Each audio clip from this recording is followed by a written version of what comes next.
Groceries are one of the biggest expenses for families, but not after this morning. We are not only helping you cut back on that bill, we're also going to help make your shopping list healthier because you can have both.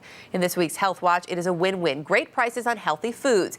And joining us to help do that, author of Feed the Belly and Health Magazine senior food and nutrition editor, Largeman-Roth. Great to have you back with us this morning. Thank you, Erica. For a lot of people, it does seem, there's sort of this myth out there that, well, I can't really eat healthy and buy all kinds of fresh fruits and vegetables because it's too expensive. Not true. Not true, but you want to get them in the least processed state. So, go to the farmer's market, get it fresh, it's not processed, and then take it home, cook it yourself.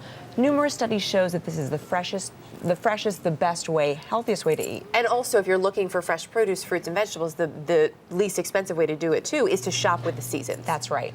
So if it's not in season, you don't need to buy it. Right. Strawberries, don't go for them now. Not happening. For the apples and the pears. Okay, perfect. So you mentioned a farmer's market. This is a great place to get deals. Tell us a little bit about why it's such an inexpensive place for good food. Well, the farmers are bringing it directly to the market, and so there's no middle person markup. But you want to go later in the day when they're about to close because you're going to get the best deals. They want to get rid of it. They don't want to truck it back home. Even better. You say there are a few pitfalls though that you should look out for here, things not to buy at the farmer's market. Don't go there for pies and other baked goods and candles and things like that. You're going to spend a lot of money on those things. Stick to the fresh produce. Bring your list and stick to it. Also, a food co-op, which people may not be familiar with. You actually have to buy into this to be a part of it? This is a membership-only kind of place to shop. And actually, my husband and I were members in Park Slope at the food co-op, and it's great. It's fantastic produce. You get really good turnover, very low markup, only about a 20% markup versus about 60% or more at the regular grocery store,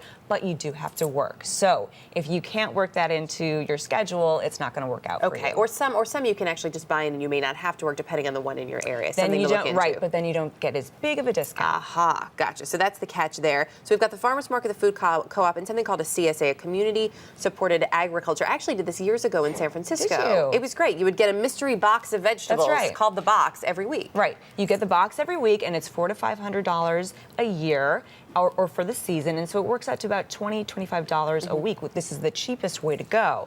But because you never know what you're going to get, you might end up with a box full of turnips and parsnips, which may not be your favorite thing. Although sometimes I will say, at least the one, I split it with a colleague, which was a good way to do it because we knew we wouldn't eat all of it. We were both single at the time, and they sent recipes because we would look at things like the turnip and say, okay, now what do we do with that? It's great for trying new things and getting more adventurous. Okay, so that's a good way to do it. Also, warehouse clubs. So many people look at this. For families especially, this can be a great deal. What type of produce, though, am I getting quality-wise at, say, a huge big box warehouse? Well, I went to Costco 2 weeks ago, and I was amazed that they had an entire floor of food. And so it's not all organic, but they do have organic. You have to kind of pick and choose, and it really is only worthwhile if you have about 4 people in your household. Okay.